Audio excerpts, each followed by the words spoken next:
राम राम मित्रों, स्वागत है आपका हमारे यूट्यूब चैनल लवीofficial.com पर, जहां हम लाते हैं आपके लिए प्रतिदिन नई पौराणिक, धार्मिक और प्रेरणादायक कहानियां।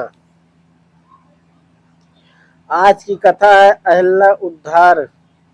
एक ऐसी कथा जो हमें पाप और तपस्या, अपराध और क्षमा, मोह और मुक्ति, सबका गूढ़ रहस्य समझाती है। आइए भाव विभोर होकर सुनते हैं राम कथा का यह पावन प्रसंग। सुबह का समय था। मिथिलापुरी के हरे भरे उपवनों में हल्की हल्की ठंडी हवा बह रही थी। गौरवशाली महर्षि विश्वामित्र अपने शिष्यों राम और लक्ष्मण के साथ वन की सैर कर रहे थे। चारों ओर पुष्पित वृक्ष, पक्षियों का कलरव और पत्तों की सरसराहट मानो प्रकृति भी राम के चरणों का स्वागत कर रही हो। इसी बीच राम की दृष्टि एक निर्जन सुनसान स्थान पर पड़ी। वहां टूटी फूटी झोपड़ियां, बिखरी हुई राख और उजाड़ सा वातावरण था। राम ठहर गए और बड़े विनम्र स्वर में बोले, गुरुदेव, यह स्थान तो आश्रम जैसा प्रतीत होता है, पर आश्रम होते हुए भी यहाँ कोई ऋषि, कोई तपस्विनी, कोई मुनि क्यों नहीं दिख रहा है? क्या कारण है कि यह स्थान इतना सूना और उजड़ा हुआ है? विश्वामित्र ने गहरी सांस ली और बोले, राम, यह स्थान एक समय महर्षि गौतम का पवित्र आश्रम था। यहीं उनकी धर्म पत्नी अहिल्या रहती थी। परंतु यहाँ जो हुआ वह तप और पतन दोनों का बड़ा उदाहरण है। सुनो, मैं तुम्हें सब बताता हूँ। महर्षि गौतम महान तपस्वी थे। वे अपनी पत्नी अहिल्या के साथ इस आश्रम में तप और यज्ञ क्रिया में लगे रहते थे। अहिल्या रूपवती, सुंदरी और अत्यंत आकर्षक थी। देवताओं के राजा इंद्र ने जब अहिल्या का रूप देखा तो उनके हृदय में वासना का विष भर गया। एक दिन जब गौतम ऋषि आश्रम से दूर गंगा स्नान को गए हुए थे, इंद्र ने छल का उपाय रचा। वे गौतम ऋषि का वेश धारण कर आश्रम में पहुंचे और अहिल्या के सम्मुख आए। अहिल्या ने इंद्र को पहचान लिया। उनके मन में विचार आया, मैं इतनी रूपवती हूँ कि देवराज इंद्र स्वयं मेरे पास आए हैं। मोह और अभिमान में उनकी बुद्धि ढक ली। यद्यपि उन्हें ज्ञात था कि यह छल है, परंतु उन्होंने इंद्र की बात मान ली। जब इंद्र अपने लोक को लौट रहे थे, तभी महर्षि गौतम वापस लौटे। उन्होंने देखा कि इंद्र उनके ही वेश में बाहर निकल रहा है। तुरंत उनके तपोबल से सब भेद खुल गया। गौतम ऋषि का क्रोध प्रचंड अग्नि के समान था। वे गरज कर बोले, हे इंद्र, तूने धर्म का अपमान किया है। तपस्वी का रूप धारण कर छल किया है। जा, तुझे मैं श्राप देता हूँ, तेरे सारे अंग नपुंसक हो जाए। इंद्र तत्काल श्रापग्रस्त हो गए। देवताओं को जब यह समाचार मिला तो वे भी भयभीत हो उठे। गौतम ने फिर अपनी पत्नी की ओर देखा। उनका स्वर कठोर और दुखी था। रे दुराचारिणी, तूने अपने रूप के अभिमान में धर्म को कलंकित किया। अब हजारों वर्ष तक तू यहाँ तप कर केवल वायु का आहार करके राख में पड़ी रहेगी।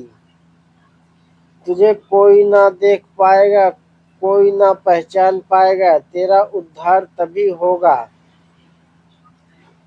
जब अयोध्या के राम तुझे अपने चरणों से पवित्र करेंगे। यह कहकर गौतम हिमालय चले गए और गहन तपस्या में लीन हो गए। अहिल्या वहीं राख में तप करने को अभिशाप हो गई। विश्वामित्र की यह कथा सुनकर राम का हृदय द्रवित हो गया। वे धीरे धीरे उस उजड़े आश्रम की ओर बढ़े। लक्ष्मण भी उनके पीछे पीछे चल रहे थे। आश्रम में शांति का साम्राज्य था। ना कोई मानव, ना कोई पशु, केवल राख और उपेक्षा। परंतु उस राख में भी एक दिव्य तेज व्याप्त था, वही अहिल्या का तपोबल। राम ने भीतर प्रवेश किया। जैसे ही अहिल्या की दृष्टि प्रभु पर पड़ी, उनके हृदय में आनंद की लहर दौड़ गई। तुरंत उनका शाप मिट गया। राख में पड़ी तपस्विनी अहिल्या पुनः अपने पुराने रूप में आ गई। वह फिर से रूपवती, तेजस्विनी और प्रकाशमयी नारी बन गई। अहिल्या भाव विभोर होकर राम के चरणों में गिर पड़ी। आंखों से आंसू बहने लगे। अहिल्या, प्रभु, मेरे अपराध क्षमा करें। मुझे मेरे पाप का दंड हजारों वर्षों तक भोगना पड़ा। आज आपके चरण स्पर्श से मेरा उद्धार हो गया। आप साक्षात धर्म है, आप मर्यादा पुरुषोत्तम है। राम ने करुणा से कहा, माता, बीते समय को अब स्मरण मत कीजिए। मनुष्य से भूल होती है, परंतु जब वह पश्चाताप करता है तब वह पुनः पवित्र हो जाता है। अब आप शुद्ध हो चुकी है। आपका स्थान पुनः आपके पति महर्षि गौतम के पास है।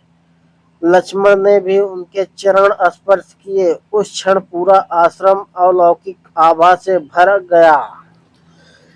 राम और लक्ष्मण के चरण पाते ही मिथिला की धारा मानो और अधिक पावन हो गई और नगरवासी भी धीरे धीरे इस समाचार को जानकर यज्ञशाला की ओर आने लगे कि देखने चलो कौन है ये सुंदर तेजस्वी कुमार। स्वागत किया। उनकी आंखों से आंसुओं की इस प्रकार राम और लक्ष्मण महर्षि विश्वामित्र के साथ जनकपुरी पहुंचे। राजा जनक का लेकर उन्हें अतिथि और श्रद्धा देखकर सबका मन भाव विभोर हो गया। यज्ञोत्सव के आरंभ की तैयारी होने लगी और इसी भूमि पर शीघ्र ही घटने वाला था वह ऐतिहासिक प्रसंग, भगवान राम और धनुष का मिलन, पश्चाताप और तपस्या, जिसके साथ जुड़ा है संपूर्ण मानव जाति का कल्याण और अंततः केवल भगवान के चरण ही जीव को सच्चा मुक्त, सच्चे ज्ञान और धर्म का मिलन हमेशा हृदय को पवित्र करता है। अहिल्या उद्धार की कथा। राजा जनक की भक्ति, विश्वामित्र की तपस्या और राम लक्ष्मण की विनम्रता हमें यह सिखाती है कि अगले भाग में हम सुशोभित होते हैं जब उनमें धर्म और विनम्रता का संग हो। जय श्री राम। धन्यवाद मित्रों। यह कहानी कैसी लगी कमेंट बॉक्स में जरूर बताएं। फिर मिलते हैं अगली कहानी के साथ, जहां हम प्रतिदिन लेकर आते हैं